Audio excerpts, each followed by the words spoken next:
नमस्कार। आज हम डिस्कस करने वाले हैं फंडामेंटल्स ऑफ सॉइल साइंस से रिलेटेड आपका लेक्चर नंबर 1, जिसका टॉपिक है आपका soil pedological and edaphological concepts. तो ये आपका जो फंडामेंटल्स ऑफ सॉइल साइंस है उसका एक इम्पॉर्टेंट टॉपिक है। तो सबसे पहले हम बात करेंगे the pedological and edaphological concepts represent two distinct yet complementary perspectives within soil science. They differ primarily in their focus. One views soil as a natural entity while the other views it as a medium for life.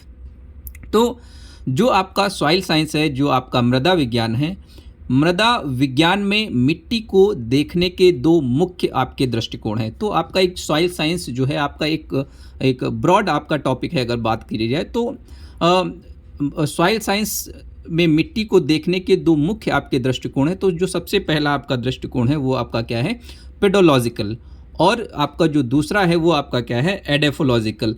तो ये दोनों ही मिट्टी को समझते हैं और समझने में हेल्प करते हैं, लेकिन उनका ध्यान अलग अलग पहलुओं पर होता है, जो कि हम अभी डिस्कस करेंगे। तो सबसे पहले आपका क्या है, पेडोलॉजिकल कॉन्सेप्ट ऑफ सॉइल। तो मृदा की जो मृदा विज्ञान संबंधी जो अवधारणा है वो आपकी क्या है। तो सबसे पहले आपका क्या है, the pedological concept views soil as a natural 3-dimensional body that exists on the earth's surface. This approach derived from the Greek word pedon, meaning soil or earth, focuses on understanding soil as a product of environmental factors. तो जो आपका pedological concept of soil है वह आपका क्या है, मृदा विज्ञान संबंधी जो आपकी अवधारणा है। तो मृदा विज्ञान संबंधी जो अवधारणा है, मृदा को पृथ्वी की सतह पर मौजूद एक प्राकृतिक त्रिआयामी पिंड के रूप में देखती है। यह दृष्टिकोण जो ग्रीक शब्द पेडॉन से लिया गया है, कहाँ से लिया गया है, यह जो ग्रीक शब्द पेडॉन से लिया गया है, जिसका अर्थ है मृदा या पृथ्वी।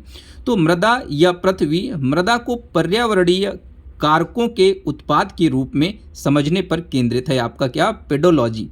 तो इसके बाद अगर हम बात करें कुछ की आइडियाज़ ऑफ पेडोलॉजी की, तो कुछ की आइडियाज़ ऑफ पेडोलॉजी हैं।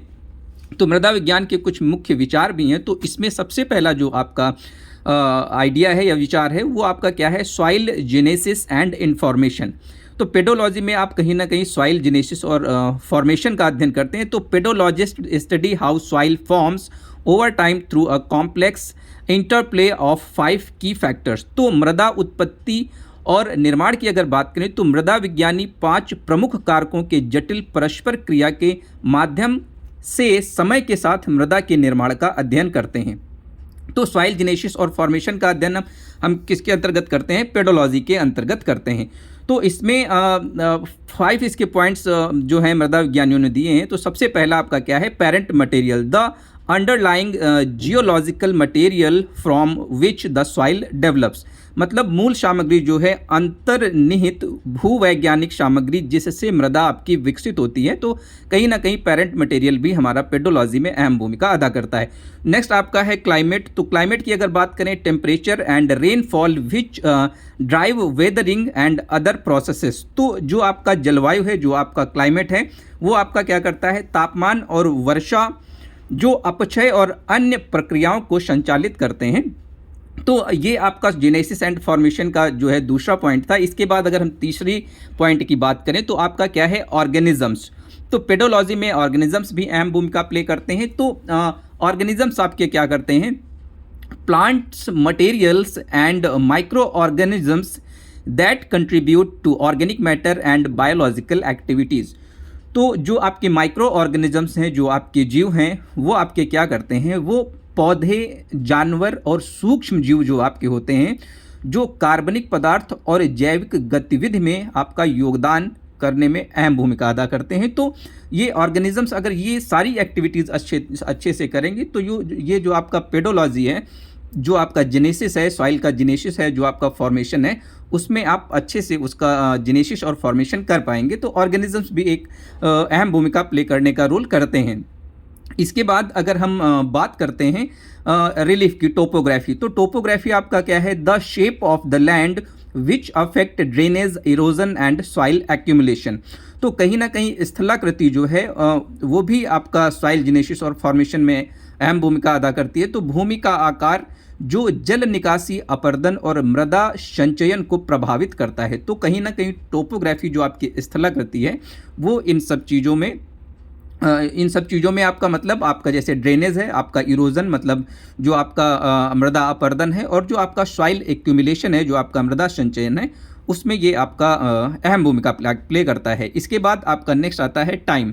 तो टाइम क्या है? The duration over which these factors have been acting on the parent material. तो जो आपका समय है, कितने समय में ये जितने भी आपके ऑर्गेनिजम्स हैं, वह अवधि जिसके दौरान ये कारक मूल पदार्थ पर आपका कार्य करते हैं। तो जितना जल्दी, जितना अच्छे से काम करेंगे, उतना जल्दी आपका सॉइल फॉर्मेशन और जिनेसिस की एक्टिविटी आपकी अच्छे से हो पाएगी।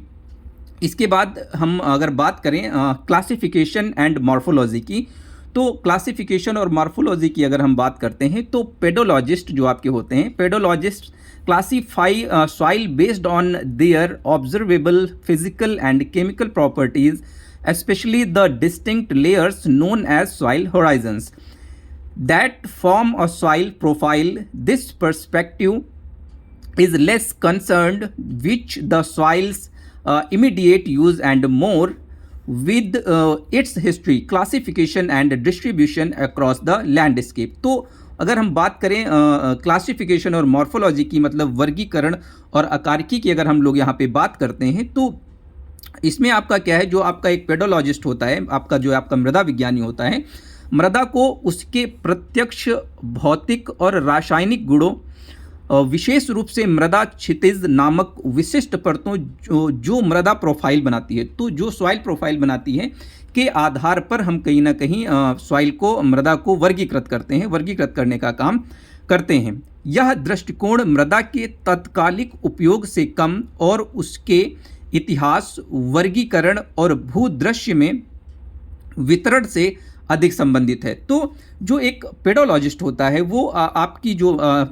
सॉइल है उसको डिफरेंट सॉइल प्रोफाइल में वर्गीकृत करता है। और इसके बाद अगर हम बात करें इडेफोलॉजिकल कॉन्सेप्ट्स ऑफ द सॉइल, तो अगर मृदा के इडेफोलॉजिकल अवधारणा की अगर हम बात करते हैं तो इसमें आपका क्या है? The edaphological concepts from the Greek word edaphos meaning ground और soil, views soil from the perspective of its influence on living things, particularly plants. It's a more applied and agronomic approach to soil. तो अगर हम edaphology की अगर हम बात करते हैं तो इडेफोलॉजी आपका क्या है? तो इडेफोलॉजिकल अवधारणा आपकी क्या है? तो इसमें आपका क्या है? ग्रीक शब्द एडेफोस से आपकी ली गई. तो इडेफोलॉजी जो आपका है कहाँ से लिया गया है? एडेफोस से लिया गया है, जिसका अर्थ है भूमि या मृदा. तो इडेफोलॉजी जो आपकी अवधारणा है, तो इडेफोलॉजी जो वर्ड है इडेफोस से लिया गया है, ग्रीक वर्ड है जो कि आपका, तो इसका जो अर्थ है आपका क्या है? मृदा या भूमि. तो मृदा या भूमि आपका एडेफोलॉजी का मतलब है, एडेफोस का मतलब है जो कि आपका ग्रीक का वर्ड है, जो मृदा को जीवित प्राणियों विशेषकर पौधों पर उसके प्रभाव के दृष्टिकोण से देखती है. यह मृदा विज्ञान का एक अधिक व्यवहारिक और कृषि संबंधी आपका दृष्टिकोण है.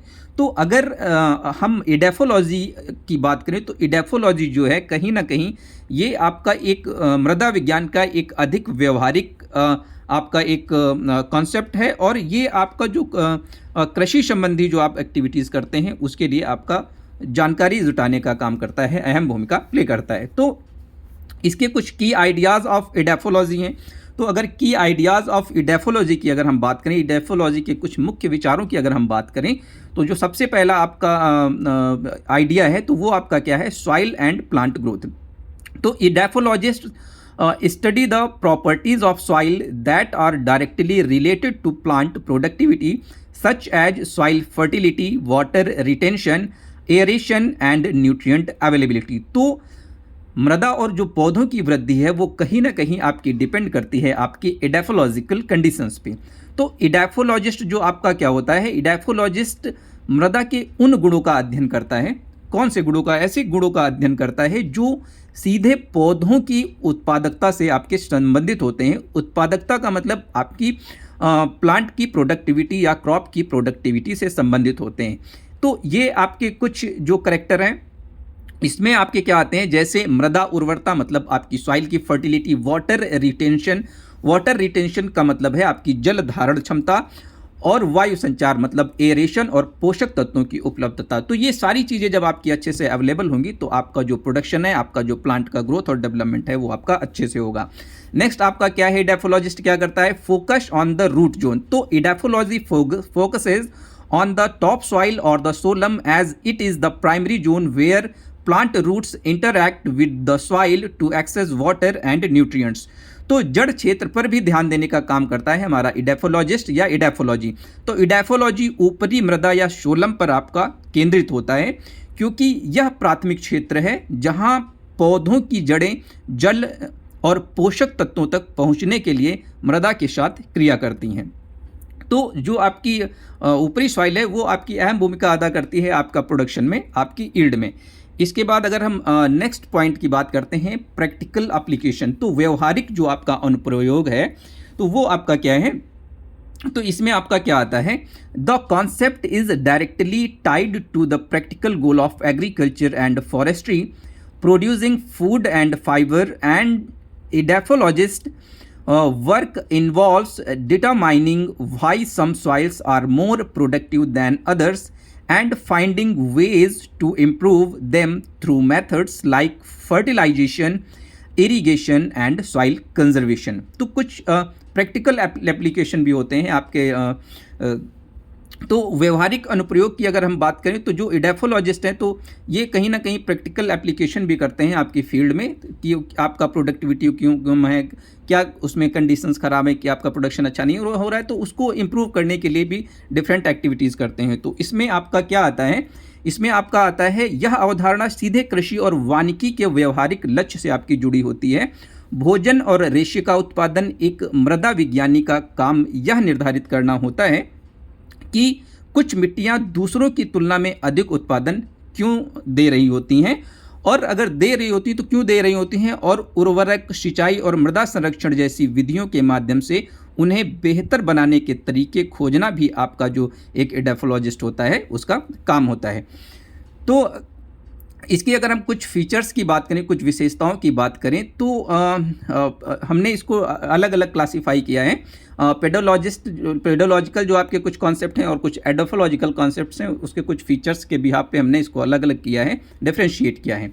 तो अगर हम प्राइमरी फोकस की अगर हम बात करें, मुख्य फोकस आपका किस पे होता है, तो जो पेडोलॉजिकल कॉन्सेप्ट्स हैं उसका सबसे ज़्यादा फोकस किस पे होता है, वो आपका फोकस होता है soil as a natural body and its formation. तो मिट्टी एक प्राकृतिक पिंड के रूप में कहीं ना कहीं काम करती है। और इडेफोलॉजिकल कॉन्सेप्ट की बात करें तो उसमें soil as a medium for plant growth, तो पौधों के विकास के लिए एक माध्यम के रूप में कहीं ना कहीं जो इडेफोलॉजिस्ट होता है या इडेफोलॉजिकल जो कॉन्सेप्ट्स होते हैं वो इस पे फोकस करने का काम करते हैं। अगर गोल की बात करें, उद्देश्य की बात करें, तो जो पेडोलॉजिस्ट है वो क्या करता है, to understand soil origin, classification and evolution. तो ओरिजिन, क्लासिफिकेशन एंड इवोल्यूशन से संबंधित जो भी आपका डेटा जुटाना होता है वो आपका पेडोलॉजिस्ट जुटाने का काम करता है। तो पेडोलॉजिकल कॉन्सेप्ट के अंतर्गत ये आता है। फिर अगर एडोफोलॉजिकल कॉन्सेप्ट में बात करें, to improve soil for crop production and other land uses. तो क्रॉप प्रोडक्शन के लिए कहीं ना कहीं सॉइल को इम्प्रूव करना ये किसका काम है, ये एक एडोफोलॉजिस्ट का काम है। इसके बाद अगर हम पर्सपेक्टिव की बात करें, दृष्टिकोण की बात करें, तो जो पेडोलॉजिस्ट है, पेडोलॉजिकल कॉन्सेप्ट में फंडामेंटल एंड थ्योरेटिकल। तो जो दृष्टिकोण है आपका पेडोलॉजिस्ट का वो क्या आपका है, फंडामेंटल एंड थ्योरेटिकल है, और इडेफोलॉजिकल का जो कॉन्सेप्ट है वो आपका क्या है, अप्लाइड एंड प्रैक्टिकल है। अगर हम बात करें सब्जेक्ट ऑफ स्टडी की, तो पेडोलॉजिकल का जो सब्जेक्ट ऑफ स्टडी है वो आपका क्या है, soil profile, horizons and landscape distribution. और इडेफोलॉजिकल कॉन्सेप्ट की बात करें तो उसमें soil fertility, nutrient cycle and soil plant relationships. Thank you so much. Keep watching and subscribe to my YouTube channel. Thank you.